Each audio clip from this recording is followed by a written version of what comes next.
নমস্কার বন্ধুরা, তোমাদের সকলকে জানাচ্ছি আমার অনেক অনেক ভালোবাসা। আর আমি জানি তোমরা ভালোই আছো, প্রতিদিনই বলতে হয়। তো বন্ধুরা, মিনা কিচেন ব্লগ মানেই জানো নতুন নতুন রেসিপি। তো আজকে তোমাদের জন্য একটা নতুন রেসিপি শেয়ার করছি। তোমরা এখানে দেখো, দেখে মনে হচ্ছে যে পাটিসাপটা, যে আমি তো এর আগে পাটিসাপটা তোমাদের কাছে তৈরি করে দেখিয়েছিলাম। তো বারবার কি একই রেসিপি দেখতে ইচ্ছে করে? না বন্ধুরা, এটা হচ্ছে ডিমের ভাজা একটা পাটিসাপটা তোমাদের কাছে শেয়ার করলাম। তাহলে এই রেসিপিটার নাম হচ্ছে এগ ফ্রাই পাটিসাপটা। আর আমি এই রেসিপিটা কিভাবে করছি তোমরা কিন্তু প্রথম থেকে শেষ পর্যন্ত দেখবে। এটা একটা কি বলবো, শীতের একটা স্পেশাল তোমাদের কাছে একটা মুখরোচক ঝাল ঝাল রেসিপি নিয়ে আসলাম। তাহলে বন্ধুরা, আমি এই রেসিপিটা কিভাবে করছি তোমরা সকলে মিলে দেখবে এক সহকারে। তাহলে বন্ধুরা চলো, এই রেসিপিটার জন্য আমি কি কি নিয়েছি এখানে দেখো। কড়াইশুঁটি আছে, এখানে আছে গাজর, গোটা গাজর খোসা ছাড়িয়ে রেখেছি। আর এইখানে দেখো 4টে ডিম আমি ফাটিয়ে নিয়েছি। এখানে আছে অল্প আতপ চালের গুঁড়ো, আর এইখানে আছে ময়দা, এইখানে আছে লবণ, আর এইখানে আছে কয়েকটা গোটা কাঁচা লঙ্কা, যেটা পরে আমি কাঁচা লঙ্কাগুলোকে কেটে নিব। তাহলে চলো বন্ধুরা, আমি এই রেসিপিটা কিভাবে করছি তোমরা দেখতে থাকো।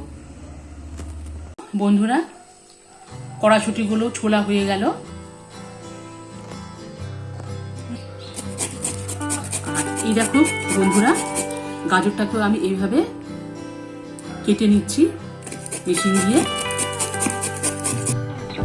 আর গাজরগুলো আমি কেটে নিলাম এইভাবে, এই দেখো। তাহলে এবারে আমরা নেক্সট প্রসেসিংয়ে চলে যাব, কি কি করতে হবে তোমরা দেখো। তো বন্ধুরা, এই দেখো এখানে আমি 4টা ডিম ফাটিয়ে নিয়েছিলাম। এই ডিমটা আমি দিয়ে দিচ্ছি এখানে।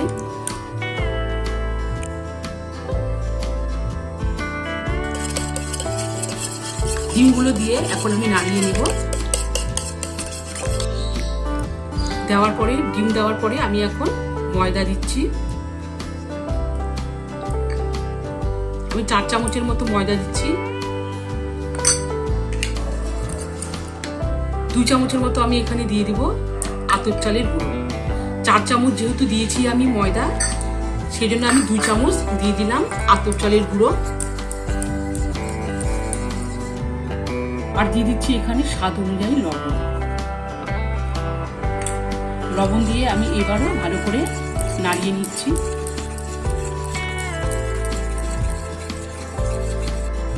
এক্ষেত্রে তোমাদেরকে বলে রাখি, যদি ময়দার পরিমাণ যদি বেশি হয়ে যায় তাহলে তোমরা কিন্তু এখানে উষ্ণ গরম দুধও ব্যবহার করতে পারো, কোনো অসুবিধা হবে না। তো আমি এখানে দুধ দিলাম না, আমার হয়ে গেছে। এই দেখো ব্যাটারটা তৈরি করা। তাহলে এটা আমার হয়ে গেল। এরপরে চলো, তো বন্ধুরা রান্নাঘরে চলে আসলাম। আমি কড়াইও বসিয়ে দিয়েছি। এরপরে আমি এখন কড়াইয়ের মধ্যে সরিষার তেল দিচ্ছি। তেল গরম হয়ে গেছে। এরপরে আমি এখন কড়াইশুঁটি দিব।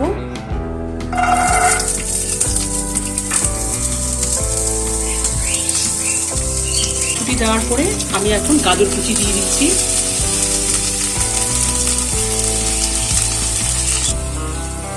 গাজর কুচি দেওয়ার পর এরপরে আমি এখন ভালো করে নাড়িয়ে নিচ্ছি। আমি স্বাদ অনুযায়ী লবণ দিচ্ছি। দিয়ে দিব লঙ্কা কুচি, আর দিয়ে দিব ধনে পাতা কুচি। আমি নাড়িয়ে নিচ্ছি।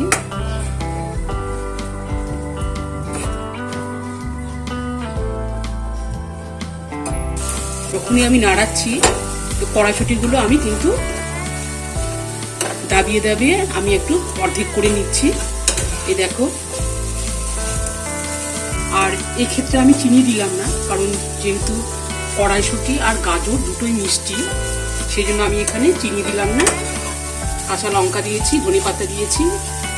আর নামানোর আগে শুধু আমি একটুখানি আচার দেবো। আর এক্ষেত্রে যদি তোমাদের ঘরে যদি আমচুর অ্যাভেলেবেল থাকে তাহলে আমচুরও দিতে পারো। আমি একটুখানি নাড়িয়ে নিচ্ছি। নামানোর আগে আমি ঘরে থাকা আচার দিয়ে দিব।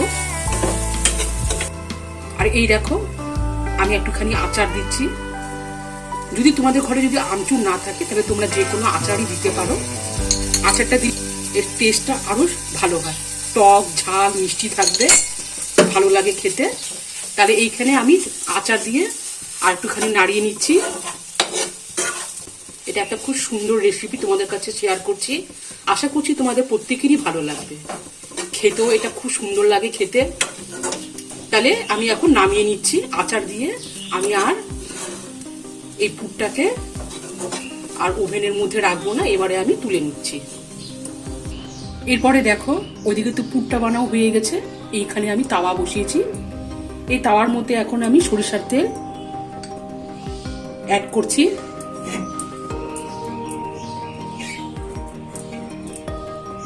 এবারে আমি এই ব্যাটারটা দিয়ে দিচ্ছি।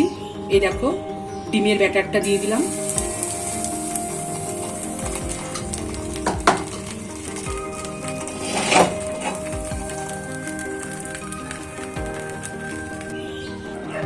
মটর আর গাজরের পুরটা দিয়ে দিলাম।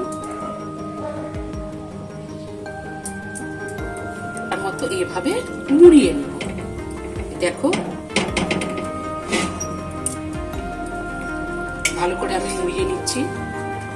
আর খুব সহজেই উঠেও যাচ্ছে। এই দেখো কোনো অসুবিধা হচ্ছে না। দেখো হয়ে গেল ডিমের ভাজা পাটিসাপটা। এরপরে তাহলে আমি একটা একটা করে নিচ্ছি। তো এই দেখো বন্ধুরা এখানে রেখে দিলাম। এরপরে বাদ বাকিগুলো করছি, তোমরা দেখো।